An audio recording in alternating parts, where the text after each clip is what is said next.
மனோகரிக்கும் எழிலுக்கும் கல்யாணம் நடக்க கூடாது. மனோகரிக்கு சுகருக்கும் தான் கல்யாணம் நடக்கணும். அப்பதான் நம்ம குழந்தைகளுக்கு ஒரு நல்ல தாய் கிடைப்பா. இந்த கல்யாணத்தை எப்படியாவது நம்ம தடுத்து நிறுத்தணும். அப்படி இல்லைன்னு சொன்னா அந்த ராட்சசி மனோகரி கையில நம்ம குழந்தைங்க போய் சேர்ந்துருவாங்க. அவ ஒரு நாள் நம்ம குழந்தைகளுக்கு நல்ல தாயா இருக்கவே மாட்டான். சுடருக்கும் எழிலுக்கும் தான் கல்யாணம் பண்ணி வைக்கணும். எப்படி இந்த கல்யாணத்தை நிறுத்தி சுடருக்கும் எழிலுக்கும் கல்யாணம் பண்ணி வைக்கிறது? என்ன பண்றது? ஐடியா, சுடர் உடம்புல நம்ம புகுந்து நம்ம கணவனை திரும்ப நம்மளே கல்யாணம் பண்ணி இந்த கல்யாணத்தை நிறுத்திடலாம். அப்பதான் நம்ம குழந்தைகளுக்கு சுடர் ஒரு நல்ல அம்மாவா இருப்பா. இதுதான் நல்ல ஐடியா.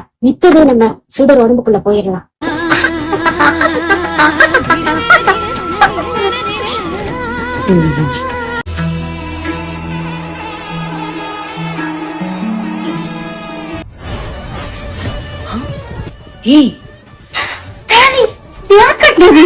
யார் கட்டினதுன்னா வீட்டுல பொண்ணுமா ஒருத்திட்டு உட்கார்ந்துருக்க. மனோகரி எங்க?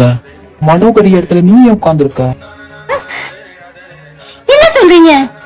நான் எப்படி என் கருத்துல எப்படி? எவ்வளவு நம்புனே சொல்ற. இப்படி என்ன ஏமாத்தி கல்யாணம் பண்ணிக்கிட்டே. தெரியாது, நான் தூங்கிட்டு இருந்தேன். ஆமா, நீ தூங்கிட்டு இருந்தால பொண்ணுமாய் ஊட்டி நான் குழந்தைங்க உட்கார வச்சுட்டோம்.